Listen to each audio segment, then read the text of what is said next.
அனைவருக்கும் வணக்கம், welcome back. நாம் இந்த வீடியோவில் மெட்ராலஜி பற்றி தான் பார்க்க போகிறோம். மெட்ராலஜி பொறுத்த வரைக்கும் ப்ரொடக்ஷனில் ஒரு இம்பார்ட்டண்ட் ஏரியா. நம்ம ப்ரொடியூஸ் பண்ணுற மெட்டீரியல்ஸோட டைமென்ஷன்ஸை செக் பண்ணுறதுக்கு நம்ம யூஸ் பண்ணக்கூடிய இன்ஸ்ட்ருமெண்ட்ஸை வந்து கேலிப்ரேட் பண்ணுறது, அதோட ஸ்டாண்டர்ட்ஸ் என்ன, அதை பற்றி டீட்டெயிலாக டிஸ்கஸ் பண்ணுறது தான் வந்து metrology. Okay, it plays a vital role in the production part. Okay, so இப்போது ஒரு ஆஃப் மெட்ராலஜியில் வந்து ஒரு ஆஃப் மட்டும் பார்க்க போகிறோம். ஸோ அந்த ஒரு ஆஃபில் என்ன விஷயம்லாம் பார்க்க போகிறோம் அப்படிங்கிறத இங்கே கொடுத்துருக்கேன். அக்யூரஸினா என்ன, ப்ரிசிஷன், எரர்ஸ், மெஷர்மெண்ட் மெத்தட்ஸ் என்னென்ன இருக்குது, limits, fits, tolerances and plug gauge, snap gauge வந்து பார்க்க போகிறோம். லீனியர் மெஷர்மெண்ட் பற்றி ஃபுல்லாக பார்க்க போகிறோம் அண்ட் ஆங்குலர் மெஷர்மெண்ட் பற்றி ஃபுல்லாக பார்க்க போகிறோம். ஸோ இந்த விஷயம்லாம் தான் டிஸ்கஸ் பண்ண போகிறோம். Okay, first thing accuracy. What is accuracy? Accuracy அப்படிங்கிறது என்ன அப்படின்னா, ஆக்சுவல் வேல்யூவை மெஷர் பண்ணுறதுக்கு பேர் தான் அக்யூரசி. ஓகே, இப்போ let us take this marker. இந்த மார்க்கரோட லென்த் 15 சென்டிமீட்டர்னா நம்ம மெஷர் பண்ணும்போது 15.1 சென்டிமீட்டர்னு ஒரு ஸ்கேல் காட்டுது. ஓகே, நான் என்கிட்ட ரெண்டு ஸ்கேல் இருக்குதுன்னு வச்சுக்கிறேன். ஒரு ஸ்கேலில் வந்து 15.1 சென்டிமீட்டர் அப்படின்னு காட்டுது. இன்னொரு ஸ்கேல் வந்து 15.4 சென்டிமீட்டர் அப்படின்னு காட்டுது. ஏ ஸ்கேலோட ரீடிங் இது, பி ஸ்கேலோட ரீடிங் இது. ஓகே, இப்போ எந்த ஸ்கேல் அக்யூரேட்டாக மெஷர் பண்ணுது அப்படின்னு நம்ம சொல்லுவோம்? ஏ அப்படிங்கிற ஸ்கேல் தான் அக்யூரேட் வேல்யூவை மெஷர் பண்ணுது அப்படிங்கிறத சொல்லியிருப்போம். அப்போ எரர் கம்மியாக இருக்கிறத தான் நம்ம என்னன்னு சொல்கிறோம்?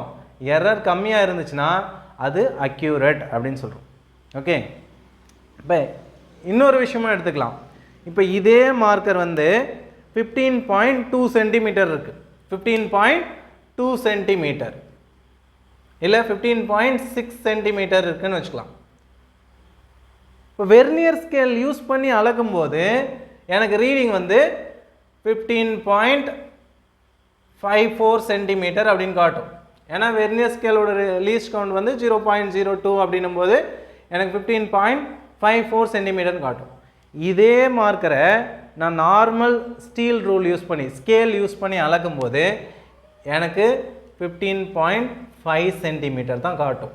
ஏன்னா கிராஜுவேஷன்ஸ் 1 mm, 2 mm, 3 mm இப்படி தான் இருக்கும். அப்போ 0.1, 0.2, 0.3 இப்படி தான் இருக்கும். ஸோ இங்கே வெர்னியர் ஸ்கேல் அக்யூரேட்டாக மெஷர் பண்ணியிருக்கு. வெர்னியர் ஸ்கேலோட அக்யூரசி அதிகம், நார்மல் ஸ்கேலோட அக்யூரசி கம்மி. அப்போ அக்யூரசி அப்படின்னா என்ன அப்படின்னா, ட்ரூ வேல்யூக்கு true value. What is true value? அந்த மார்க்கரோட ட்ரூ லென்த் இல்லை true diameter, actual diameter or actual length தான் ட்ரூ வேல்யூ அப்படின்னு சொல்கிறோம். ட்ரூ வேல்யூவை எந்த அளவுக்கு அக்யூரேட்டாக மெஷர் பண்ணுறோம் அப்படிங்கிறது தான் அக்யூரசி. இப்போ 15.1 சென்டிமீட்டர் மெஷர் பண்ணதுக்கும் 15.4 சென்டிமீட்டர் மெஷர் பண்ணதுக்கும் எது ட்ரூ வேல்யூக்கு நியராக இருக்குது? 15.1 தான். அப்போ இங்கே எரர் கம்மியாக இருக்குது. So this is accurate value அப்படின்னு சொல்கிறோம். ஸோ அக்யூரசி அப்படிங்கிறது தெளிவாயிடுச்சு. நெக்ஸ்ட் வந்து ப்ரிசிஷன். வாட் இஸ் ப்ரிசிஷன் அப்படின்னு பார்த்தீங்கன்னா, இந்த மார்க்கரோட லென்த்தை நான் மெஷர் பண்ணுறேன், ஒரு வெர்னியர் கேலிப்பர் யூஸ் பண்ணி மெஷர் பண்ணுறேன், இல்லை ஸ்கேலை யூஸ் பண்ணி மெஷர் பண்ணுறேன். ஓகே, அந்த ஸ்கேலை யூஸ் பண்ணி மெஷர் பண்ணும்போது ஃபஸ்ட்டு ஒரு ரீடிங் எடுக்கிறேன், ரெண்டாவது ஒரு ரீடிங் எடுக்கிறேன், மூணாவது எடுக்கிறேன், நாலாவது. இப்போது ஒரு 5 செட் ஆஃப் ரீடிங்ஸ் எடுக்கிறேன்னு வச்சுக்கோங்க. 5 ரீடிங்ஸ்லேயும் எனக்கு 15.1, 15.2, 15.1, 15.3, 15 இந்த மாதிரி 15.0 அதாவது 15 இந்த மாதிரி வேல்யூஸ் கிடைக்குதுன்னு வச்சுக்கோங்க. தொடர்ந்து எனக்கு ரிப்பீட்டடாக சேம் செட் ஆஃப் வேல்யூஸ், பெரிய வேரியேஷன் இல்லாமல் சேம் செட் ஆஃப் வேல்யூஸ் கிடைக்குது. இன்னொரு ஸ்கேலை யூஸ் பண்ணி மெஷர் பண்ணும்போது 15.1, 15.8, 15.9, 14.7. இப்போ வேரியேஷன்ஸ் பாருங்களேன், ரொம்ப அதிகமாகுது இல்லையா?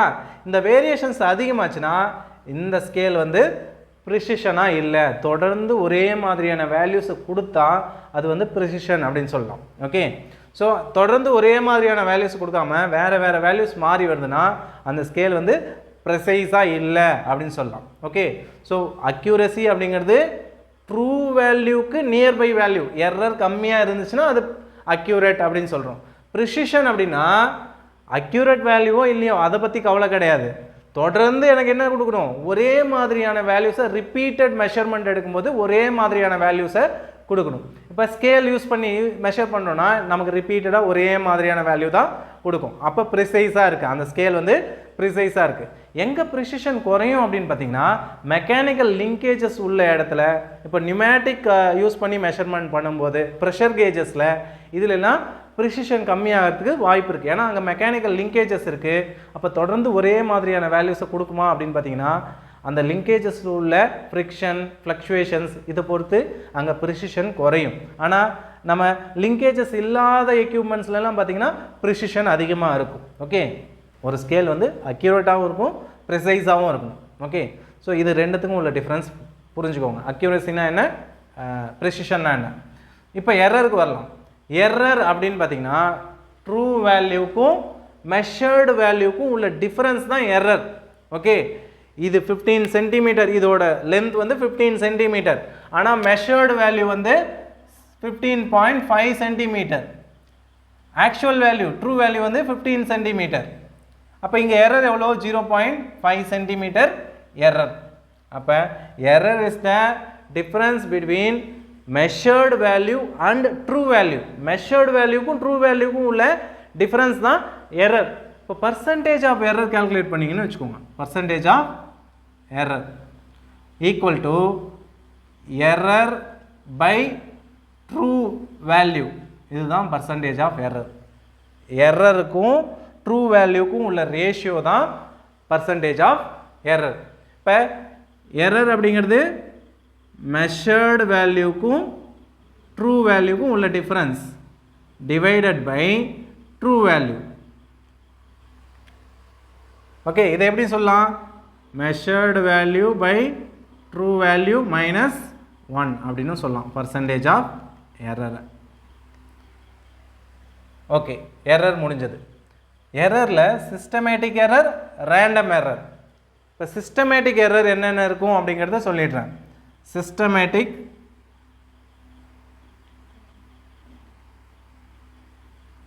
Error, random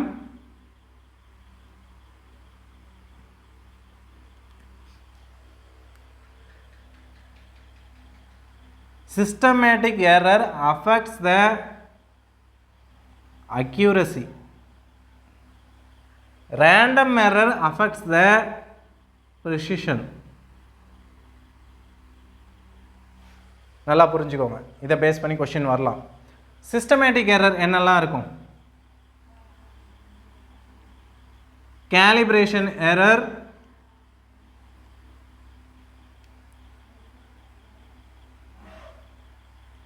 deformation of workpiece,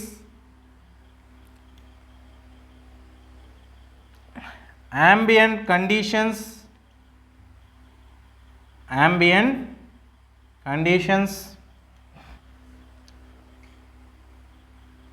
avoidable errors. எதெல்லாம் avoidable errors அப்படின்னு பார்த்தீங்கன்னா parallax error, misalignment, reading error, zero error. இதெல்லாம் avoidable errors. இது எல்லாமே systematic error கீழே வரும். ஓகே, random error அப்படின்னு பார்த்தீங்கன்னா நம்ம மெஷர் பண்ணுற எக்யூப்மெண்ட்டில் ஃப்ரிக்ஷன் இருக்குது, லிங்கேஜஸ்க்கு நடுவில் ஃப்ரிக்ஷன் இருக்கும், அதனால் ஏற்படக்கூடிய எரர்ஸ், ஃப்ரிக்ஷன்னால் ஏற்படக்கூடிய எரர்ஸ். நம்ம யூஸ் பண்ணக்கூடிய எக்யூப்மெண்ட்ஸில் ப்ளே இருக்கும். அதாவது இப்போ டயல் இண்டிகேட்டர் எடுக்கிறோன்னு வச்சுக்கோ, ப்ளஞ்சர் இருக்கும், டயல் இண்டிகேட்டரில் ப்ளஞ்சர் இருக்கும். இந்த ப்ளஞ்சர் லைட்டாக மேலே மூவ் ஆச்சானாலும் நமக்கு இங்கே ரீடிங் காட்டணும். இந்த அந்த நீடில் வந்து என்ன ஆகும், ஃப்ளக்சுவேட் ஆகணும். ஆனால் சம்டைம்ஸ் லிங்கேஜஸ் நடுவில் கேப் இருக்கிறதுனால, ப்ளே இருக்கிறதுனால, நம்ம பிரேக் பெடல்லாம் ப்ளே வச்சுருப்போம் இல்லையா, அதாவது கொஞ்சம் நம்ம பிரேக்கை அழுத்தி கொஞ்சம் கீழே போனதுக்கப்புறம் தான் பிரேக் எங்கேஜ் ஆக ஆரம்பிக்கும். அதை ஃப்ரீ ப்ளேன்னு சொல்லுவோம் இல்லையா, செயினுக்கெல்லாம் ஃப்ரீ ப்ளே வைப்போம் இல்லையா, அந்த மாதிரி லிங்கேஜஸ்க்கு நடுவில் கேப் இருந்துச்சுன்னா கொஞ்சம் ப்ளே இருக்கும். அப்போ ப்ளஞ்சர் கொஞ்சமாக மேலே மூவ் ஆகிற வரலும் இந்த டீவியேஷன் காட்டாது. அந்த மாதிரி வரதுனால ஏற்படக்கூடியதும் என்னன்னு சொல்லலாம் ரேண்டம் எரர்ஸில் வரும். நெக்ஸ்ட் வந்து ரீடிங்கை தவறாக நோட் பண்ணுறது. அப்சர்வ் பண்ணி ரீடிங்கை நோட் பண்ணும்போது தவறாக நோட் பண்ணுறதுனாலையும் ரேண்டம் எரர் வந்து வரும். நெக்ஸ்ட் வந்து ஃப்ளக்சுவேஷன்ஸ். இந்த ப்ரெஷர் கேஜில் நம்ம ப்ரெஷரை மெஷர் பண்ணும்போது அந்த நீடில் வந்து ஃப்ளக்சுவேட் ஆகிட்டே இருக்கும். ஓகே, அப்போ மெஷர்மெண்ட் எடுக்கும்போது நமக்கு ரொம்ப டஃப்பாக இருக்கும். தெர்மல் லேப்லாம் பார்த்துருப்போம். நம்ம இந்த input pressure inlet pressure outlet ப்ரெஷர்லாம் மெஷர் பண்ணுறதுக்கு அந்த பேரோமீட்டர் வந்து வச்சுருப்பாங்க. அந்த பேரோமீட்டரில் ரீடிங் எடுக்கும்போது அந்த முள் ஆடிக்கிட்டே இருக்கிறதுனால நம்ம சரியாக ரீடிங் நோட் பண்ண முடியாது. அந்த மாதிரி வர எரர்ஸ் ரேண்டம் எரர்ஸ் கீழே வரும். ஓகே, ஸோ இதெல்லாம் ரேண்டம் எரர்ஸ், இதெல்லாம் சிஸ்டமேட்டிக் எரர்ஸ். கேலிப்ரேஷன் எரர் அப்படிங்கிறது என்ன அப்படின்னா, நம்ம என்ன தான் எக்யூப்மெண்ட்டை கேலிப்ரேட் பண்ணாலும் ஸ்டாண்டர்ட் சைஸஸ் வச்சு ஸ்டாண்டர்டாக ஒரு மெத்தட்ஸ் வச்சு கேலிப்ரேட் பண்ணாலும் ரொம்ப சரியாக ஒர்க் பண்ணுறதுக்கு கேலிப்ரேட் பண்ணாலும் தேர் மே பி ஸ்மால் டீவியேஷன், ரொம்ப சின்ன டீவியேஷன் இருக்கும். அதுதான் வந்து கேலிப்ரேஷன் எரர். ரெண்டாவது டிஃபார்மேஷன் இந்த ஒர்க் பீஸ். நம்ம மெஷர்மெண்ட் எடுக்கும்போது நம்ம வெர்னியர் யூஸ் பண்ணி எடுக்கும்போதெல்லாம் கான்டாக்ட் மெஷர்மெண்ட், அதை வச்சு நம்ம ரொம்ப அழுத்திட்டோன்னா மெட்டலில் ஸ்லைட்டாக டிஃபார்மேஷன் ஆகலாம். சாஃப்டாக இருக்க டக்டைலாக இருக்கக்கூடிய மெட்டலில் ஈஸியாக வந்து டிஃபார்ம் ஆகும். இல்லை பிளாஸ்டிக் ரப்பர் இது மாதிரியெல்லாம் ஈஸியாக டிஃபார்ம் ஆகும். அப்படி டிஃபார்ம் ஆச்சுன்னா எரர் வரத்துக்கு வாய்ப்பு இருக்குது. இது வந்து டிஃபார்மேஷன் ஆஃப் ஒர்க் பீஸ்னால ஏற்படக்கூடிய எரர். Ambient conditions. நாம் மெஷர்மெண்ட் எடுக்கிறது அப்படின்னு பார்த்தீங்கன்னா 20 degree Celsius atmospheric pressure 760 mm of Hg. So இந்த ப்ரெஷரில் தான் நம்ம மெஷர்மெண்ட்ஸை எடுக்கணும். அந்த ஆம்பியன்ட் கண்டிஷன்ஸ் சேஞ்ச் ஆகும்போது மெஷர்மெண்ட்லேயும் மாற்றங்கள் வரத்துக்கு வாய்ப்பு இருக்குது, எரர் வரத்துக்கு வாய்ப்பு இருக்குது. அது வந்து ஆம்பியன்ட் கண்டிஷன்ஸ்னால் வரக்கூடிய எரர்ஸ். அவாய்டபிள் எரர்ஸில் பாருங்கள், பேரலாக்ஸ் எரர் அப்படின்னா என்ன? நம்ம ரீடிங் எடுக்கும்போது நம்மளோட ஐ வந்து கரெக்டாக எந்த ரீடிங் எடுக்கிறோமோ அதுக்கு பர்பெண்டிகுலர் டைரெக்ஷனில் இருக்கணும். ஓகே, கரெக்டாக இப்படி பர்பெண்டிகுலராக நேராக பார்க்கணும். அதை விட்டுட்டு நம்ம இங்கே ரீடிங் எடுக்க போகிறோம் அப்படின்னா இங்கே நின்று இப்படி ஒரு குறிப்பிட்ட ஆங்கிள்லேருந்து பார்த்தோன்னா நமக்கு அங்கே ரீடிங் தப்பாக தான் வரும், அங்கே எரர் ஏற்படும். அதுதான் வந்து பேரலாக்ஸ் எரர். இது ரொம்ப இம்பார்ட்டன்ட். பேரலாக்ஸ் எரர் எதில் வருது அப்படின்னு கேட்டாங்கன்னா it is a systematic error அப்படிங்கிறது நமக்கு ஞாபகம் வரணும். ஓகே, இப்போ ஃப்ரிக்ஷனால் ஏற்படக்கூடிய எரர் என்ன எரர் அப்படின்னா ரேண்டம் எரர் ஞாபகம் வரணும். ஓகே, ஸோ அதனால் இது கொஞ்சம் தெளிவாக பார்த்துக்கோங்க என்னென்ன இருக்குது அப்படிங்கிறது. நெக்ஸ்ட் மிஸ் அலைன்மெண்ட் அப்படிங்கிறது என்ன அப்படின்னு பார்த்தீங்கன்னா, நம்ம ஸ்கேல் வச்சு அளக்கும்போது இப்படி ஸ்கேலை நேராக வைக்காமல் இப்படி சாய்ச்சி வச்சுட்டோன்னா மிஸ் அலைன்மெண்ட் ஆகும். அந்த மாதிரி மிஸ் அலைன்மெண்ட்னால் ஏற்படக்கூடியது மிஸ் அலைன்மெண்ட் எரர் அப்படின்னு சொல்கிறோம். ஓகே, நம்ம எக்யூப்மெண்ட்டை சரியாக ஹேண்டில் பண்ணாமல் திருப்பி வச்சு கரெக்டான பொசிஷனில் வைக்காமல் மெஷர்மெண்ட் எடுக்கும்போது மிஸ் அலைன்மெண்ட் எரர் வரதுக்கு வாய்ப்பு இருக்குது. ரீடிங் எரர் ரொம்ப சிம்பிள். நம்ம ஜஸ்ட் இப்படி பார்க்கும்போது ரீடிங்கை மாற்றி எந்த கோடு அப்படிங்கிறத சரியாக பார்க்காம எந்த கோடு கோயின்சிடென்ஸ் ஆகுது அப்படிங்கிறத சரியாக கவனிக்காமல் ரீடிங் எழுதணும்னா அது வந்து reading error. Next zero error அப்படிங்கிறது நம்ம ஒரு எக்யூப்மெண்ட்டை ஒரு இன்ஸ்ட்ருமெண்ட்டை திரும்ப பயன்படுத்தும் போது வெர்னியர் கேலிப்பரோட எட்ஜஸ் இருக்குதுன்னு வச்சுக்கோங்க, அந்த மெஷரிங் எட்ஜஸ், அந்த 2 ஜாஸும் தேஞ்சு போச்சுன்னா என்ன ஆகும்? ஜீரோ வந்து சரியாக கோயின்சைட் ஆகாது. அப்படி கோயின்சைட் ஆகாமல் போகிறது தான் ஜீரோ எரர். நம்ம ஜீரோ எரர் பொறுத்த வரைக்கும் பாசிட்டிவ் நெகட்டிவ் ரெண்டு இருக்குது. Okay, negative zero error, positive zero error அப்படின்னு சொல்லியிருக்கு. ஓகே, ஜீரோ எரர் இது எல்லாமே வந்து சிஸ்டமேட்டிக் எரரில் வருது. ரேண்டம் எரர் ஆல்ரெடி பார்த்துட்டோம். ஃப்ரிக்ஷனால் பிளேனால் ரீடிங் எரர் அண்ட் ஃப்ளக்சுவேஷன்ஸ் இதெல்லாம் வந்து ரேண்டம் எரர்ஸில் வருது. ஓகே, சிஸ்டமேட்டிக் எரரை நம்ம அவாய்ட் பண்ணலாம். எப்படி குறைக்கலாம் அப்படின்னு பார்த்தீங்கன்னா, பை கேலிப்ரேட்டிங் த மெஷரிங் இன்ஸ்ட்ருமெண்ட். நம்ம வெர்னியர் கேலிப்பரோ மைக்ரோமீட்டரோ நம்ம எந்த மெஷரிங் இன்ஸ்ட்ருமெண்ட்டாக இருந்தாலும் அதை தினந்தர் ஒரு குறிப்பிட்ட டைம் இன்டர்வலில் நம்ம திரும்ப கேலிப்ரேட் பண்ணுறது மூலமாக நாம் சிஸ்டமேட்டிக் எரர்ஸை அவாய்ட் பண்ண முடியும். ரேண்டம் எரர்ஸை அவாய்ட் பண்ண முடியாது. பட் ரேண்டம் எரர்ஸை எப்படி குறைக்கலாம் அப்படின்னு பார்த்தீங்கன்னா, பை டேக்கிங் ரிப்பீட்டட் மெஷர்மெண்ட். நம்ம மெஷர்மெண்ட் என்ன பண்ணோம், ஒரு ரீடிங் எடுக்காமல் 5 ரீடிங் எடுக்கணும். 5 ரீடிங் எடுத்து அதுக்கு நம்ம ஸ்டாண்டர்ட் டீவியேஷன் மீன் இந்த மாதிரி கால்குலேட் பண்ணும்போது we can avoid the random errors. நல்லா அண்டர்ஸ்டாண்ட் பண்ணிக்கோங்க. சிஸ்டமேட்டிக் எரர்ஸை நம்ம எப்படி குறைக்கலாம் அப்படின்னா பை கேலிப்ரேட்டிங். இங்கே கேலிப்ரேஷன் பண்ணியெல்லாம் குறைக்க முடியாது. நம்ம நிறைய ரீடிங்ஸ் எடுத்து அதுக்கு மீன் வேல்யூ கண்டுபிடிச்சி ஸ்டாண்டர்ட் டீவியேஷன் இந்த மாதிரியெல்லாம் கண்டுபிடிச்சி we can reduce the random errors. Next வந்து measurement methods. Measurement methods direct, indirect, contact, contactless, comparative, transposition, absolute, coincidence, deflection. So இதெல்லாம் என்ன அப்படின்னு பார்க்கலாம். டைரக்ட் மெத்தட் நம்ம ஒரு ஸ்டீல் ரூல் இல்லை வெர்னியர் கேலிப்பர், மைக்ரோமீட்டர் இதெல்லாம் யூஸ் பண்ணி மெஷர்மெண்ட் எடுக்கும்போது இல்லை ஒரு ப்ரெஷர் கேஜ் வச்சு மெஷர்மெண்ட் எடுக்கும்போது டைரெக்டாக நம்ம எதை மெஷர் பண்ணுமோ அந்த வேல்யூவை டைரெக்டாக நமக்கு ஸ்கேலில் காட்டும். அது டைரக்ட் மெஷர்மெண்ட்.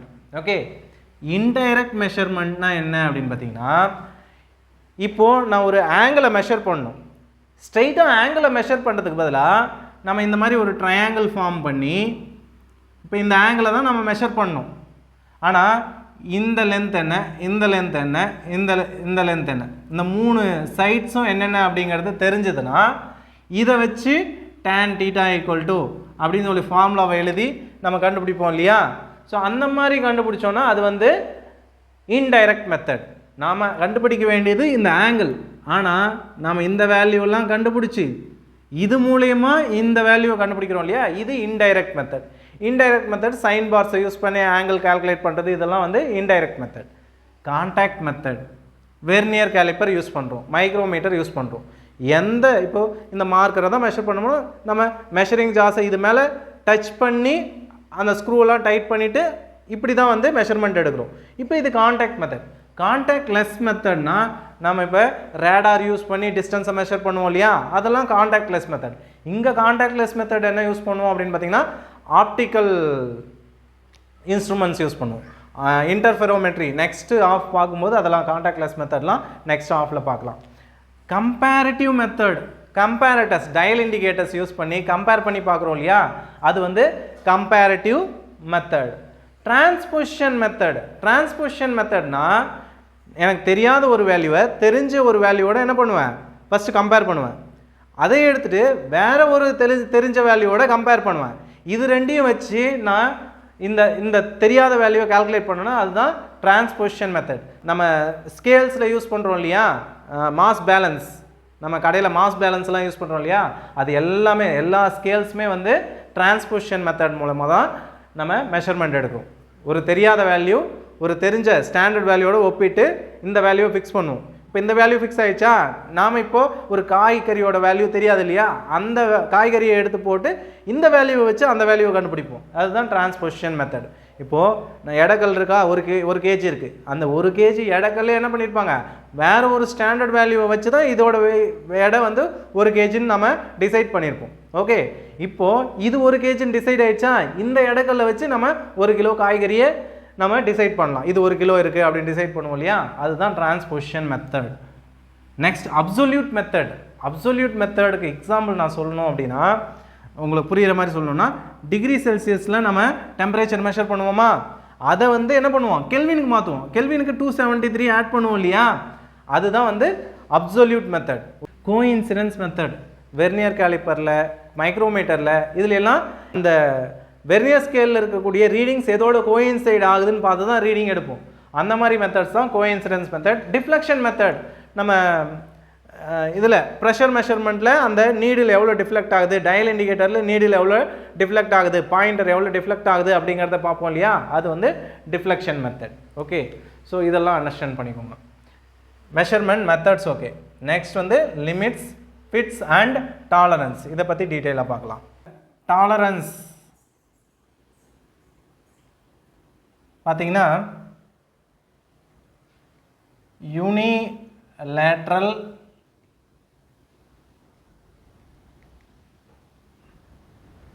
பைலேட்ரல்னு இருக்கு. ஒரு ஷாஃப்ட் எடுத்துக்கலாம். ஓகே, ஒரு ஷாஃப்டோட diameter D which is equal to 40 ன்னு வச்சுக்கலாம்.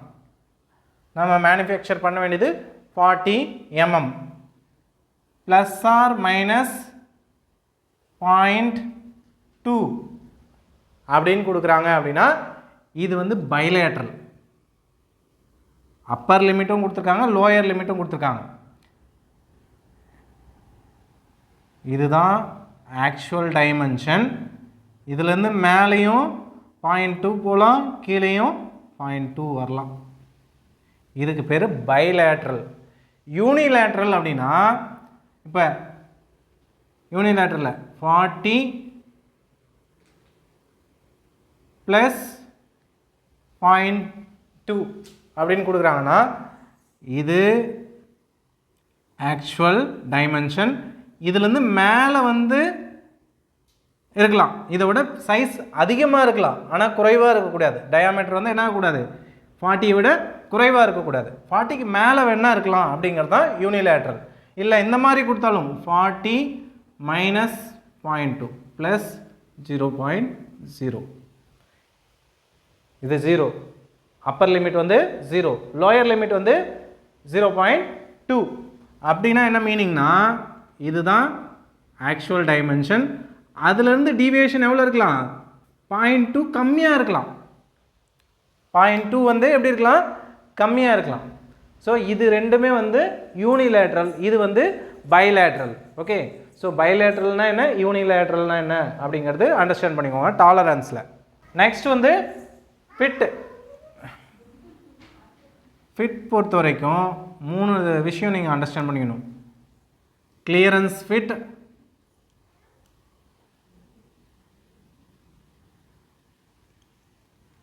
Interference fit, transition fit. Clearance ஃபிட்டை நீங்கள் அண்டர்ஸ்டாண்ட் பண்ணிக்கணும்னா நம்ம 2 கன்சிடர் பண்ணணும். ஒரு ஷாஃப்ட், ஒரு ஹோல். ஷாஃப்டோட மேக்ஸிமம் டயாமீட்டர், ஷாஃப்டோட maximum diameter less than that of ஹோலோட மினிமம் டயாமீட்டர். ஷாஃப்டோட maximum diameter less than that of diameter of the hole, sorry, minimum diameter of the hole. Clearance fit பொறுத்த வரைக்கும் ஈஸியாக நம்ம அசம்பிள் பண்ண முடியும். இன்டர்ஃபரன்ஸ் ஃபிட், ஷாஃப்டோட மினிமம் டயா greater than ஹோலோட மேக்ஸிமம் டயா. ஹோலோட மேக்ஸிமம் டயாவை விட ஷாஃப்டோட மினிமம் டயா எப்படி இருக்கும், பெருசாக இருக்கும். அப்போ ரெண்டும் என்ன ஆகாது, ஈஸியாக வந்து ஃபிட் பண்ண முடியாது. அப்போ இங்கே ஃபிட் பண்ணுறதுக்கு நம்ம ஸ்பெஷல் டூல்ஸ் யூஸ் பண்ணணும். இதை என்ன ஃபிட் அப்படின்னு சொல்லுவாங்கன்னா டைட் ஃபிட்டுன்னு சொல்லுவாங்க. இது என்னன்னு சொல்லுவாங்க, டைட் ஃபிட். சரியா, இங்கே ஃபிட் பண்ணும்போது நான் உங்களுக்கு இதுக்கு எக்ஸாம்பிள் சொல்லணும்னா, ஒரு பைப் இருக்குது, ஒரு காலர் இருக்குது, ஒரு ஹோஸ் இருக்குது, ஒரு காலர் இருக்குது. அப்படின்னா அந்த ஹோஸையும் காலரையும் நம்ம ஜாயின் பண்ணுறதுக்கு ஹோஸை என்ன பண்ணுவாங்க, ஹீட் பண்ணுவாங்க. ஹீட் பண்ணுறது மூலமாக அந்த ஹோஸ் இலகி நமக்கு அந்த டயாமீட்டர் பெருசாகும். அப்போ நாம் வந்து அந்த என்ன சொல்கிறது, காலரை இன்சர்ட் பண்ணும்போது ஈஸியாக இன்சர்ட் பண்ண முடியும். அப்போ இன்டர்ஃபரன்ஸ் ஃபிட் பொறுத்த வரைக்கும் நம்ம ஸ்பெஷல் டூல்ஸோ இல்லை ஸ்பெஷல் மெத்தட்ஸோ யூஸ் பண்ணி தான் நம்ம ரெண்டையும் அசம்பிள் பண்ண முடியும், 2 பார்ட்ஸையும் வந்து அசம்பிள் பண்ண முடியும். இது வந்து பர்மனெண்ட் அப்படின்னு சொல்லலாம். மோஸ்ட்லி இது வந்து பர்மனெண்ட், அந்த ஜாயிண்ட் வந்து பர்மனெண்ட்டாக நம்ம ஃபிட்டிங் வந்து பர்மனெண்ட் ஃபிட்டிங் அப்படின்னு சொல்லுவோம். கிளியரன்ஸ் ஃபிட் பொறுத்த வரைக்கும் அது வந்து பர்மனெண்ட் கிடையாது, எப்போ வேணாலும் நம்ம கலட்டி மாட்டிக்கிற மாதிரி இருக்கும். ஆனால் பர்மனெண்ட் ஃபிட், ஆனால் இன்டர்ஃபரன்ஸ் ஃபிட் பொறுத்த வரைக்கும் அது வந்து it is just like a permanent fixing. Okay, transition fit. Transition fit பொறுத்த வரைக்கும் இந்த ரெண்டுத்தோட காம்பினேஷன் தான் வந்து டிரான்சிஷன் ஃபிட் அப்படின்னு சொல்லுவோம். ஓகே, நெக்ஸ்ட் வந்து plug gauge and snap gauge.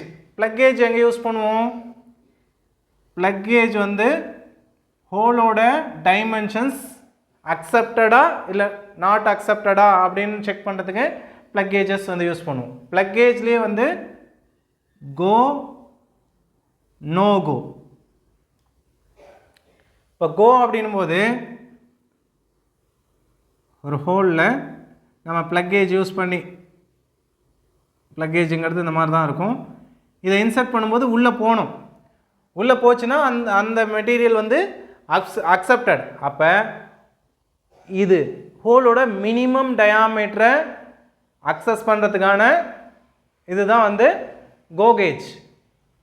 No go gauge அப்படின்னும் போது இந்த மாதிரி ப்ளக் கேஜை ஒரு ஹோல் உள்ள இன்சர்ட் பண்ணும்போது உள்ளே போகக்கூடாது. அப்படி உள்ளே போகலன்னா அது அக்செப்டட், அந்த மெட்டீரியல் வந்து அக்செப்டட் ரேஞ்சில் இருக்குது அப்படின்னு அர்த்தம். ஸோ உள்ளே போகக்கூடாது அப்படின் போது ஒரு ஹோலோட மேக்ஸிமம் சைஸ் இவ்வளோ தான் இருக்கணும் அப்படிங்கிறத டிசைட் பண்ணுறது. இங்கே மினிமம் சைஸ் என்ன அப்படிங்கிறத டிசைட் பண்ணும், இங்கே மேக்ஸிமம் சைஸ் என்ன அப்படிங்கிறத டிசைட் பண்ணும். ஓகே, மேக்ஸிமம் இவ்வளோ தான் இருக்கணும் சைஸ் அப்படிங்கிறத டிசைட் பண்ணும். கோ கேஜ் அப்படிங்கிறது நம்ம ஹோல்குள்ளே இன்சர்ட் பண்ணும்போது உள்ளே வந்து கோ கேஜ் இன்சர்ட் ஆகுது அப்படின்னா அக்செப்டட், இன்சர்ட் ஆகலைன்னா not accepted. No go gauge பொறுத்த வரைக்கும் உள்ளே இன்சர்ட் ஆகலைன்னா தான் அக்செப்டட், இன்சர்ட் ஆச்சுன்னா நாட் அக்செப்டட். இன்சர்ட் ஆச்சுன்னா என்ன மீனிங், அங்கே ஹோலோட சைஸ் பெருசாக இருக்குது அப்படின்னு அர்த்தம். அங்கே வந்து நாட் அக்செப்டட் ரேஞ்ச், அக்செப்டட் ரேஞ்சில் அது இல்லை அப்படின்னு அர்த்தம். ஓகே, இப்போ ப்ளக் கேஜை பற்றி அண்டர்ஸ்டாண்ட் பண்ணிக்கிட்டோம். நெக்ஸ்ட் வந்து ஸ்னாப் கேஜ். ஸ்னாப் கேஜ் எதுக்காக யூஸ் பண்ணுவோம், மேக்ஸிமம் ஷாஃப்டோட டயாமீட்டர் வந்து மேக்ஸிமம் எவ்வளோ இருக்கணும், மினிமம் எவ்வளோ இருக்கணும் அப்படிங்கிறத எவ்வளோ இருக்கணும் அப்படிங்கிறத டிசைட் பண்ணுறதுக்காக தான் ஸ்னாப் கேஜ் வந்து யூஸ் பண்ணுவோம். ஸ்னாப் கேஜும் அதே மாதிரி தான் கோ நோ கோன்னு இருக்கும். இப்போ கோ அப்படின்னா ஒரு ஷாஃப்டோட மேக்ஸிமம் சைஸ் எவ்வளோ இருக்கணும் அப்படிங்கிறத டிசைட் பண்ணுறது தான் go gauge. Okay, go gauge உள்ள ஷாஃப்ட் வந்து உள்ளே போயிடுச்சுன்னா அது அக்செப்டட், உள்ளே போகலன்னா சைஸ் பெருசாக இருக்குன்னு அர்த்தம், மேக்ஸிமம் அலோவபிள் சைஸோட பெருசாக இருக்குன்னு அர்த்தம். அப்போ மேக்ஸிமம் டயாமீட்டர் ஷாஃப்ட்டுக்கு எவ்வளோ இருக்கணும்னு டிசைட் பண்ணுறது தான் கோ கேஜ். மினிமம் சைஸ் எவ்வளோ இருக்கணும்னு டிசைட் பண்ணுறது தான் no go gauge. Okay, so அப்படியே இதுக்கு ஆப்போசிட்டாக இருக்கும். இங்கே கோ கேஜ்னா minimum size of hole, no go கேஜ்னா மேக்ஸிமம் சைஸ் ஆஃப் ஹோல். இங்கே கோ கேஜ் அப்படின்னா maximum size of shaft, no go கேஜ்னா மினிமம் சைஸ் ஆஃப் ஷாஃப்ட். இப்போ பால்லாம் ஐபிஎல்லே பார்த்தீங்கன்னா அந்த பால்லாம் செக் பண்ணுவாங்க, பேட்டை செக் பண்ணுவாங்க, go gauge no go gauge வச்சு செக் பண்ணுவாங்க. நெக்ஸ்ட் வந்து லீனியர் மெஷர்மெண்ட். இப்போ லீனியர் மெஷர்மெண்ட்டில் பேசிக்காக ஒரு சில விஷயங்கள்லாம், ஒன்று லீனியர் மெஷர்மெண்ட்டு மெட்ராலஜி பொறுத்த வரைக்கும் சர்ஃபேஸ் பிளேட் அப்படிங்கிறது இம்பார்ட்டன்ட். சர்ஃபேஸ் பிளேட் அப்படிங்கிறது கேஸ்ட் அயர்ன் அந்த மாதிரி மெட்டீரியல்னால் மேலே வந்து ஃபினிஷிங் வந்து ஸ்மூத்தாக இருக்கும். ஓகே, ஸோ கிரானைட்டில் கிளாஸில் இந்த மாதிரியே சர்ஃபேஸ் பிளேட்ஸ் இருக்குது. சர்ஃபேஸ் பிளேட் அப்படிங்கிறது ஒரு ஃப்ளாட் சர்ஃபேஸ்.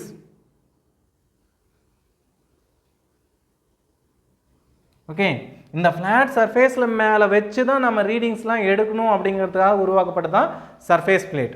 சர்ஃபேஸ் பிளேட் பொறுத்த வரைக்கும் எதை என்ஷூர் பண்ணுது அப்படின்னா நம்ம எடுக்க போகிற ரீடிங் சரியாக இருக்குது, அக்யூரேட்டாக இருக்குது, எரர்ஸ் வராமல் இருக்குது அப்படிங்கிறத என்ஷூர் பண்ணுறது தான் சர்ஃபேஸ் பிளேட். ரெண்டாவது வந்து வி பிளாக். வி பிளாக் எதுக்காக அப்படின்னு பார்த்தீங்கன்னா இந்த மாதிரி இருக்கும். வி பிளாக் இதில் ஒரு ரவுண்ட் ஒர்க் பீஸோட சென்டர்னஸை கண்டுபிடிக்கிறதுக்கு, சென்டரை மார்க் பண்ணுறதுக்காக தான் மோஸ்ட்லி வந்து வி பிளாக் யூஸ் பண்ணுவோம். நெக்ஸ்ட் வந்து vernier calliper. So vernier calliper most of you எல்லாருமே பயன்படுத்தியிருப்பீங்க. வெர்னியர் கேலிப்பரில் என்ன இருக்கும், நமக்கு வந்து எக்ஸ்டர்னல் டைமென்ஷனை எக்ஸ்டர்னல் டயாமீட்டர் இல்லை எக்ஸ்டர்னல் மெஷர்மெண்ட் எடுக்கிறதுக்காக 2 ஜாஸும், இன்டர்னல் மெஷர்மெண்ட்டை எடுக்கிறதுக்கு 2 ஜாஸும் கொடுத்துருப்பாங்க. வெர்னியர் ஸ்கேல் இருக்கும், மெயின் ஸ்கேல் இருக்கும். இப்போ வெர்னியர் ஸ்கேலில் வந்து பார்த்திங்கன்னா டிவிஷன்ஸ் பிரிச்சிருப்பாங்க, 50ஆக பிரிச்சிருப்பாங்க, 10ஆக பிரிச்சிருப்பாங்க, 20ஆக பிரிச்சிருப்பாங்க. ஓகே, இப்போ இந்த வெர்னியர் ஸ்கேலில் இருக்கிற டிவிஷன்ஸ் வந்து மெயின் ஸ்கேலில் இருக்கிற டிவிஷன்ஸுக்கு எத்தனை டிவிஷன்ஸுக்கு ஈக்குவல் அப்படிங்கிறத பொறுத்து தான் அதோட லீஸ்ட் கவுண்ட் இருக்கும். லீஸ்ட் கவுண்ட் பார்த்திங்கன்னா இப்போ வெர்னியர் ஸ்கேலில் டோட்டலாக 10 டிவிஷன்ஸ் இருக்குது, அது மெயின் ஸ்கேலில் 9 டிவிஷன்ஸுக்கு ஈக்குவல்னா இங்கே வந்து லீஸ்ட் கவுண்ட் நமக்கு 0.1 வரும். லீஸ்ட் கவுண்ட் வந்து 0.1 வரும். ஏன்னா value of 1 main scale division minus value of 1 vernier scale division தான் வந்து என்னன்னு சொல்லுவோம் அப்படின்னா least count ன்னு சொல்லுவோம். Value of one main scale division, main ஸ்கேலில் வெர்னியரில் பார்த்தீங்கன்னா 1 mm தான் வேல்யூ 1 அப்போ mmல சரியா, மைனஸ் வெர்னியர் ஸ்கேல் டிவிஷனில் அதாவது 9 mm 10ஆக பிரிச்சிருக்காங்க. வெர்னியர் மெயின் ஸ்கேலில் இருக்கிற 9th லைன் வந்து வெர்னியர் ஸ்கேலோட 10th லைனில் கோயின்சைட் ஆகிருக்கும். அப்போ 9 mm 10ஆக பிரிச்சிருக்காங்க. அப்போ 9/10 போட்டிங்கன்னா 0.9 வேல்யூ வரும். அப்போ இந்த வெர்னியர் ஸ்கேலில் இருக்கிற ஒவ்வொரு லைனோட மதிப்பு எவ்வளோ 0.9 mm. அப்போ இங்கே 0.9 போட்டிங்கன்னா least count equal to 1 minus 0.9 0.1. Okay, அப்போ லீஸ்ட் கவுண்ட் எப்படி கால்குலேட் பண்ணுறோம்? Value of 1 main scale division minus value of 1 vernier scale division. இதில் 0 எரர்லாம் வரும். நம்ம மெஷர்மெண்ட் எடுக்காத போது ரெண்டு ஜாஸும் ஜாயின் ஆகிருக்கும் போது 0வும் கோயின்சைட் ஆகிருக்கணும். அப்படி ஆயிருந்தால் தான் 0 எரர் இல்லை அப்படின்னு அர்த்தம். இப்போ 0 எரர் இருக்குன்னா அதுக்கு 0 எரருக்கு தகுந்த மாதிரி இந்த வேல்யூஸ்லாம் அட்ஜஸ்ட் பண்ணுற மாதிரி இருக்கும். இப்போ பாசிட்டிவ் எரர் இருக்குன்னா மைனஸ் பண்ணணும், 0 எரரை மைனஸ் பண்ணணும். நெகட்டிவ் எரர் இருக்குன்னா 0 எரரை ஆட் பண்ணணும். ஓகே, ஸோ வெர்னியர் கேலிப்பரில் நிறைய டைப்ஸ் இருக்குது. டிஜிட்டல் வெர்னியர் கேலிப்பர் இருக்குது, அப்புறம் வந்து டயல் வெர்னியர் கேலிப்பர் இருக்குது. ஸோ இந்த மாதிரி நிறைய டைப்ஸ் ஆஃப் வெர்னியர் கேலிப்பர்ஸ் இருக்குது. வெர்னியர் கேலிப்பரில் பார்த்தீங்கன்னா டெப்த் கேஜு, ஹைட் கேஜு இந்த மாதிரியும் இருக்குது வெர்னியர் கேலிப்பர்ஸில். Next micrometer. மைக்ரோமீட்டர் அப்படின்னு பார்க்கும்போது மைக்ரோமீட்டரில் இம்பார்ட்டன்ட் திங்க அந்த திம்பிள் தான். இந்த திம்பிளில் பார்த்தீங்கன்னா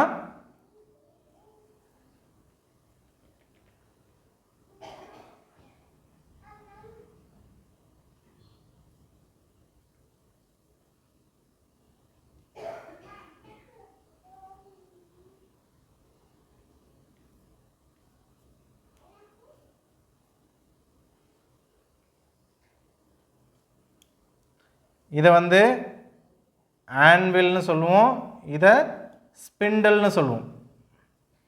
நம்ம இதை ரொட்டேட் பண்ண இந்த ஸ்பிண்டிலுக்கும் ஆன்விலுக்கும் உள்ள டிஸ்டன்ஸ் குறையும். டிஸ்டன்ஸ் குறைஞ்சி நம்ம எந்த மெட்டீரியலை மெஷர் பண்ண போகிறோமோ அந்த மெட்டீரியல் மேலே கான்டாக்ட் ஆகும். ஓகே, கான்டாக்ட் ஆகும்போது நம்ம இங்கே திம்பிளில் தான் கோயின்சைடன்ஸ் பார்ப்போம். ஓகே, திம்பிளில் பார்த்தீங்கன்னா மொத்தம் மோஸ்ட்லி 50 டிவிஷன்ஸ் இருக்கும். 50 டிவிஷன்ஸ் இருக்கும். மெயின் ஸ்கேலில் பார்த்தீங்கன்னா ரீடிங் எப்படி இருக்கும்? 0, 0.5, 1, 1.5 இந்த மாதிரி ரீடிங்ஸ் இருக்கும். நம்ம இதை ஒரு ரொட்டேட் பண்ணோன்னா ஒரு 0.5 mm நகரும். ஓகே, ஒரு ரொட்டேஷனுக்கு 0.5 mm. அப்போ 0.5 mm தான் நம்ம என்ன பண்ணியிருக்கோம் 50 டிவிஷன்ஸாக பிரிச்சிருக்கோம்னு அர்த்தம். 0.5 இஸ் டிவைடட் இன்டு 50 டிவிஷன்ஸ். அப்போ 0.5/50 போட்டிங்கன்னா உங்களுக்கு இங்கே least count equal to 0.01 mm வரும். இங்கே லீஸ்ட் கவுண்ட் அப்படிங்கிறது எதை மீன் பண்ணுது அப்படின்னா அந்த இன்ஸ்ட்ருமெண்ட்டால் அளக்கப்படக்கூடிய மினிமம் வேல்யூ, அந்த இன்ஸ்ட்ருமெண்ட் எவ்வளோ அக்யூரேட்டாக மெஷர்மெண்ட்ஸை எடுக்க முடியும் அப்படிங்கிறது தான் லீஸ்ட் கவுண்ட் வந்து கொடுக்குது. இங்கே 0.01 mm வரலும் அக்யூரேட்டாக நம்ம மெஷர்மெண்ட்ஸ் எடுக்க முடியும். இங்கே 0.1 mm வரலும் அக்யூரேட்டாக மெஷர்மெண்ட்ஸ் எடுக்க முடியும். ஒருவேளை இந்த வெர்னியர் ஸ்கேலில் 50 ரீடிங்ஸ் இருக்குது, 50 இருக்குது, அது வந்து 49ஆக பிரிச்சிருக்காங்க அப்படின்னா இந்த இடம் என்ன ஆகுன்னு பார்த்தீங்கன்னா லீஸ்ட் கவுண்ட் போடும்போது 0.02 வரும். ஓகே, அப்போ லீஸ்ட் கவுண்ட்டுங்கிறது எந்த அளவுக்கு அக்யூரேட்டாக அந்த இன்ஸ்ட்ருமெண்ட் மெஷர்மெண்ட் எடுக்க முடியும் அப்படிங்கிறது தான். ஓகே, இந்த மைக்ரோமீட்டர்லேயே பார்த்தீங்கன்னா digital micrometer and dial micrometer, depth micrometer, அதே மாதிரி இன்டர்னல் மைக்ரோமீட்டர்.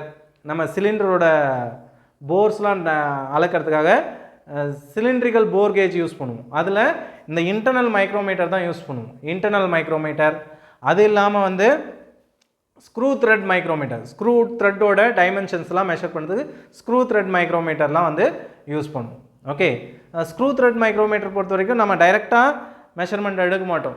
நம்ம 2 ஆன்வில் இருக்கும், ஸ்க்ரூவோட ஷேப்புக்கு தகுந்த மாதிரி இந்த மாதிரி ஒரு ஆன்வில் இருக்கும், அப்புறம் வந்து இந்த மாதிரி ஒரு ஆன்வில் இருக்கும். ஆன்வில்லாம் மாற்றி போட்டு தான் மெஷர்மெண்ட் எடுப்போம்.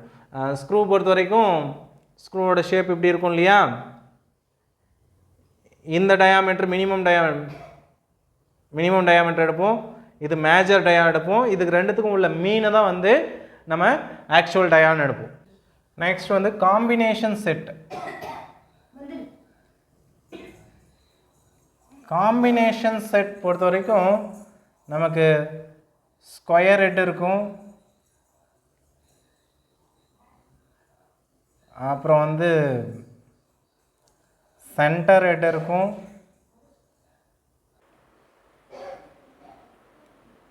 ப்ரோட்ராக்டர் ஹெட் இருக்கும். ஓகே, ஸ்கொயர் ஹெட் எதுக்காக அப்படின்னு பார்த்தீங்கன்னா நம்ம ஒரு அதை யூஸ் பண்ணி ஒரு ரெசஸோட டெப்த்தோ இல்லை ஒரு குரூவோட டெப்த்தோ ஹைட்டோ இந்த மாதிரி மெஷர்மெண்ட் எடுக்க முடியும்.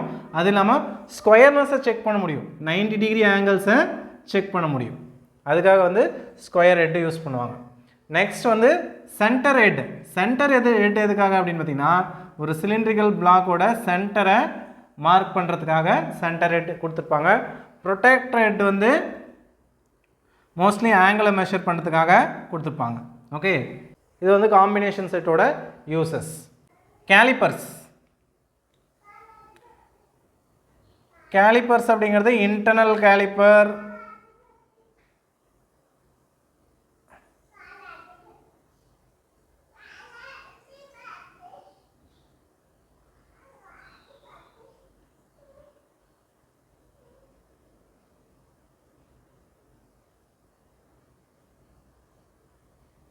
external calipers, dividers, அப்புறம் எர்மோப்ரோடைட் கேலிப்பர். ஒரு பக்கம் டிவைடர் லெக் இருக்கும், ஒரு பக்கம் கேலிப்பர் லெக் இருக்கும், இந்த மாதிரி பென்ட் லெக் இருக்கும். ஓகே, ஸோ கேலிப்பர்ஸ் அப்படிங்கிறது ஒரு கர்வ்டு சர்ஃபேஸோட அந்த டைமென்ஷனை நம்ம மெஷர் பண்ண முடியாது, அதை அப்படியே அந்த கேலிப்பரில் மெஷர் பண்ணி ஒரு ஸ்டீல் ரூலுக்கு நம்ம என்ன பண்ண முடியும், டிரான்ஸ்போர்ட் பண்ண முடியும். டிரான்ஸ்போர்ட் பண்ணி அங்கே மெஷர்மெண்ட் எடுத்துக்க முடியும். ஸோ அதுக்காக தான் மோஸ்ட்லி கேலிப்பர்ஸ் வந்து யூஸ் பண்ணுவாங்க. டிவைடர்ஸ்லாம் பார்த்தீங்கன்னா நம்ம மார்க்கிங் பர்பஸ்க்காகவும் டிவைடர்ஸ் யூஸ் பண்ணுவாங்க. சம்டைம்ஸ் இந்த எர்மோப்ரோடைட் கேலிப்பர்லாம் ஒரு ஃப்ளாட் சர்ஃபேஸ்க்கும் ஒரு கர்வ்டு சர்ஃபேஸ்க்கும் நம்ம மார்க்கிங்ஸ் பண்ணுறதுக்காக இந்த மாதிரி பர்பஸ்க்கும் கேலிப்பர்ஸ் வந்து யூஸ் பண்ணுவோம். ஸோ இது வந்து எக்ஸ்டர்னல், இது இன்டர்னல். எக்ஸ்டர்னல் கேலிப்பர் இது இன்டர்னல் கேலிப்பர். லெக் வந்து வெளியே பெண்ட் ஆயிருந்துச்சுன்னா அது வந்து இன்டர்னல் கேலிப்பர். டிவைடர் இது.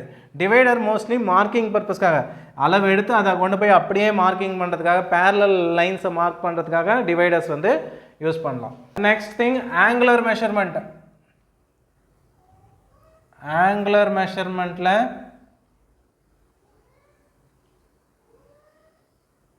சைன் பார் யூஸ் பண்ணலாம். சைன் பார் அப்படிங்கிறது பார்த்திங்கன்னா இந்த மாதிரி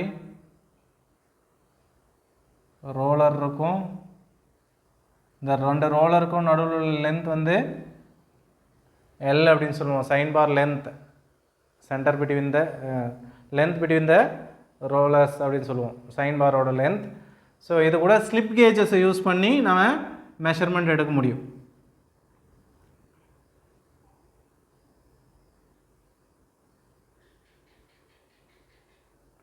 இங்கே ஸ்லிப் கேஜஸை அடுக்கி வச்சுருப்போம் பல காம்பினேஷனில்.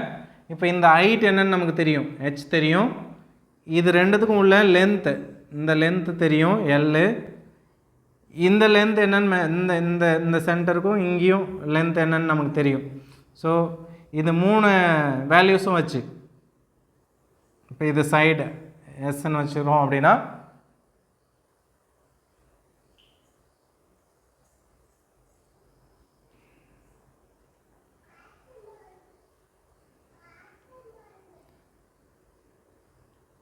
இப்போது இந்த ஹைபோட்டனஸ் தெரியும் நமக்கு, இந்த சைடு தெரியும். இப்போ இது மேலே ஒரு ஒர்க் பீஸ், இந்த சைன் பார் மேலே இந்த மாதிரி ஒரு ஒர்க் பீஸ் வச்சிடுறோம். டயல் இண்டிகேட்டர் வச்சு இது கரெக்டாக பேரலாக இருக்கான்றதை மெஷர் பண்ணிக்கிறோம். இந்த ஆங்கிள் தான் நம்ம மெஷர் பண்ண வேண்டிய ஆங்கிள். இந்த ஒர்க் பீஸோட ஆங்கிள் என்னென்னு தான் மெஷர் பண்ணணும். இந்த ஆங்கிளும் இந்த ட்ரையாங்கிளில் பாருங்கள், இந்த இடத்துல ஒரு ட்ரையாங்கிள் போடுறோம் அப்படின்னா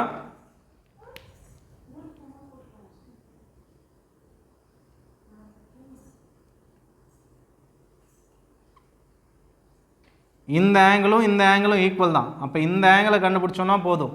இந்த ஆங்கிளை கண்டுபிடிக்கிறதுக்கு sine theta equal to opposite by hypotenuse h by l. அப்போ theta equal to sine inverse h by l போட்டோன்னா நமக்கு கிடச்சிரும். சரியா? ஸோ இங்கே நம்ம ட்ரிக்னாமெட்ரி யூஸ் பண்ணி தான் இந்த வேல்யூஸ் கண்டுபிடிக்கும். அப்போ சைன் பாருங்கிறது ஆங்கிள் மெஷர் பண்ணுறதுக்காக, சைன் பார் அப்படிங்கிறது ஆங்கிளை மெஷர் பண்ணுறதுக்கான எக்யூப்மெண்ட். ஸோ இது இல்லாமல் என்ன யூஸ் பண்ணலாம்? Bevel protractor, universal bevel protractor. So universal bevel protractor பொறுத்த வரைக்கும் டைரக்ட் மெஷர்மெண்ட் தான். இது வந்து டைரக்ட் மெஷர்மெண்ட் கிடையாது, indirect measurement method. Universal bevel ப்ரொட்ராக்டரில் நம்ம டைரெக்டாக மெஷர்மெண்ட் எடுக்க முடியும். எப்படி வெர்னியரில் எடுக்கிறோமோ அதே மாதிரி இதுலேயும் ஒரு வெர்னியர் இருக்கும். யூனிவர்சல் பெவல் ப்ரொட்ராக்டர்லேயும் ஒரு வெர்னியர் ஸ்கேல் இருக்கும். அந்த ஸ்கேலில் கிராஜுவேஷன் எப்படி இருக்குன்னா மொத்தம் 12 கிராஜுவேஷன் கொடுத்துருப்பாங்க. இந்த சைடு 12, இந்த சைடு 12. அந்த 12 கிராஜுவேஷனும் ஒவ்வொரு கிராஜுவேஷனும் 5 மினிட்ஸ் அப்படின்னு அர்த்தம். ஒவ்வொரு கிராஜுவேஷனும் 5 மினிட்ஸ். அப்போ யூனிவர்சல் பெவல் ப்ரொட்ராக்டர் யூஸ் பண்ணி நம்ம 5 மினிட்ஸ் அக்யூரேசி வரலும் மெஷர்மெண்ட் எடுக்க முடியும். 5 மினிட்ஸ் அக்யூரேசி வரலும் மெஷர்மெண்ட் எடுக்க முடியும். ஒரு ப்ரொட்ராக்டர் யூஸ் பண்ணோன்னா 1 டிகிரி 2 டிகிரின்னு தானே எடுக்க முடியும். அப்படியே நடுவில் கோடு போட்டிருந்தாலும் 1.5 டிகிரி, அதாவது 1 டிகிரி 30 மினிட்ஸ்னு எடுக்கலாம். ஆனால் யூனிவர்சல் பெவல் ப்ரொட்ராக்டர் யூஸ் பண்ணும்போது 5 மினிட்ஸ் அக்யூரேசி வரலும் நம்ம மெஷர் பண்ண முடியும். ஓகே, நெக்ஸ்ட் வந்து இது இல்லாமல் ஆங்கிள் டெக்கார், ஆட்டோ காலிமேட்டர் இதெல்லாம் ப்ரிசம் மூலமாக லைட்டை ஸ்ப்ளிட் பண்ணி அது ரிஃப்ளெக்ட் ஆகுது இல்லையா, அதை வச்சு ஆங்கிளை கண்டுபிடிக்கிறது. இதெல்லாம் வந்து ப்ரிசம் மூலமாக நம்ம ஒரு லைட் சோர்ஸை கொடுத்து அந்த லைட் சோர்ஸை வந்து ரிஃப்ளெக்ட் ஆக வச்சு, ரிஃப்ளெக்ட் ஆகிறது மூலிமா அந்த எந்த ஆங்கிளில் ரிஃப்ளெக்ட் ஆகுது அப்படிங்கிறத பொறுத்து ஆங்கிளை கண்டுபிடிக்கிறது தான் angle decor and auto collimator. Spirit level அப்படிங்கிறது ஒரு சின்ன கிளாஸ் டியூபுக்குள்ளே ஒரு பபுள் இருக்கும். அந்த பபுள் வந்து எப்போவுமே டாப்பில் தான் இருக்கும். டாப் 2 கோடு போட்டிருப்பாங்க. ஸ்பிரிட் லெவலுக்கு பொறுத்த வரைக்கும் இந்த மாதிரி 2 கோடு போட்டிருப்பாங்க. இந்த கோடுக்கு நடுவில் தான் பபுள் எப்போவுமே இருக்கும். அப்போ அந்த பபுளில் வச்சு நம்ம என்ன பண்ணலாம், ஒரு சர்ஃபேஸ் ஃப்ளாட்டாக இருக்கா சாய்வாக இருக்கா அப்படிங்கிறத டிசைட் பண்ணலாம். அதுவும் இல்லாமல் அந்த பபுளோட பொசிஷன் எவ்வளோ மாறுது அப்படிங்கிறத வச்சு ஆங்கிளும் வந்து நம்ம ஃபைண்ட் அவுட் பண்ண முடியும் ஸ்பிரிட் லெவலை யூஸ் பண்ணி. நெக்ஸ்ட் வந்து கிளைனோமீட்டர் அப்படிங்கிறது ஸ்பிரிட் லெவலோடு சேர்ந்த ஒரு எக்யூப்மெண்ட் தான். இப்போ அதில் ஸ்கேல்ஸ் வந்து கிராஜுவேட் பண்ணியிருப்பாங்க. இப்போ அந்த பபுள் எவ்வளோ வந்து சாயுது அப்படிங்கிறத பொறுத்து பபுளை சாயாமல் நம்ம ஸ்பிரிட் லெவலில் நேராக பண்ணோன்னு வச்சுக்கோங்க. இந்த கிளைனோமீட்டர் அட்ஜஸ்ட் பண்ணி ஸ்பிரிட் லெவலில் அந்த பபுள் மேலே நேராக இருக்கிற மாதிரி கொண்டு வந்து நிறுத்திட்டோன்னா அந்த ஸ்கேலில் ரீடிங் காட்டும் எவ்வளோ வந்து ஆங்கிள் அப்படிங்கிறது டைரக்ட் மெஷர்மெண்ட்டாக காட்டும். ஸ்பிரிட் லெவலை யூஸ் பண்ணி நம்ம ஆங்கிள் மெஷர் பண்ணும்போது நம்ம எந்த அளவுக்கு பபுள் சாஞ்சிருக்கு அப்படிங்கிறதெல்லாம் கால்குலேட் பண்ணி நம்ம கால்குலேஷன் போட்டு தான் இன்டைரக்ட் மெத்தடாக தான் நம்ம வந்து ரீடிங் எடுக்க முடியும், ஆங்கிளை வந்து மெஷர் பண்ண முடியும். ஆனால் கிளைனோமீட்டர் அப்படிங்கிறது ஸ்பிரிட் லெவல் அட்டாச் ஆன ஒரு எக்யூப்மெண்ட். அந்த ஸ்பிரிட் லெவலை வந்து நம்ம என்ன பண்ணுவோம், இப்படி ஆங்கிளாக இருக்குன்னா ஒரு கிளைனோமீட்டரில் கீழே ஒரு பேஸ் இருக்கும், அதுக்கு மேலே தான் இந்த கிளைனோமீட்டர் இருக்கும், அதில் ஸ்பிரிட் லெவல் இருக்கும். இந்த பேஸ் வந்து ஃப்ளாட்டாக அந்த சர்ஃபேஸ் மேலே வச்சுருப்போம். இந்த ஸ்பிரிட் லெவலில் என்ன பண்ணுவோம், சாஞ்சிருக்கும். பேஸ் மேலே வச்சுருக்கும்போது எந்த அளவுக்கு ஆங்கிளாக, எந்த அளவுக்கு அந்த சர்ஃபேஸ் வந்து சாய்வாக இருக்கோ அதுக்கு தகுந்த மாதிரி ஸ்பிரிட் லெவல் சாஞ்சிருக்கும். இந்த ஸ்பிரிட் லெவலை மட்டும் நம்ம என்ன பண்ணுவோம், அட்ஜஸ்ட் பண்ணி ஸ்ட்ரெயிட்டன் பண்ணுவோம். ஸ்ட்ரெயிட் பண்ணி ஃப்ளாட்டாக அந்த பபுள் சென்டர் வர மாதிரி பண்ணிட்டோன்னா நமக்கு ஆங்கிள் மெஷர்மெண்ட் கிளைனோமீட்டரில் காட்டும். Okay, so angle dekkor, autocollimator, spirit level, clinometer இதெல்லாம் ஆங்கிள் மெஷர்மெண்ட்டுக்கு யூஸ் பண்ணக்கூடிய equipments. Universal bevel protractor, sine பாரில் மேக்ஸிமம் நம்ம மெஷர்மெண்ட் 45 டிகிரி வரலும் நல்லா மெஷர் பண்ண முடியும். அண்ட் மேக்ஸிமம் 60 டிகிரி வரலும் மெஷர் பண்ண முடியும். 60 டிகிரிக்கு மேலே நம்ம மெஷர்மெண்ட் வந்து சைன் பார் யூஸ் பண்ணி பண்ண முடியாது. 45 டிகிரி வரலும் தான் எஃபெக்டிவாக மெஷர் பண்ண முடியும். நம்ம அக்யூரசி வந்து பர்ஃபெக்டாக வரும். அது தாண்டி 60 வரலும் பண்ணலாம், 60 வரலும் அக்யூரசி சரியாக வராது. ஆங்குலர் மெஷர்மெண்ட் பொறுத்த வரைக்கும் இந்த விஷயம்லாம் அண்டர்ஸ்டாண்ட் பண்ணிக்கோங்க. ஓகே, இந்த கம்பேரட்டர்ஸ் மட்டும் நெக்ஸ்ட் வீடியோவில் வந்து பார்க்கலாம். கம்பேரட்டர்ஸ் பொறுத்த வரைக்கும் அதில் நம்ம ரீடிங்லாம் எடுக்க போகிறது கிடையாது, கம்பேர் பண்ணி பார்க்க போகிறோம், அவ்வளோதான்.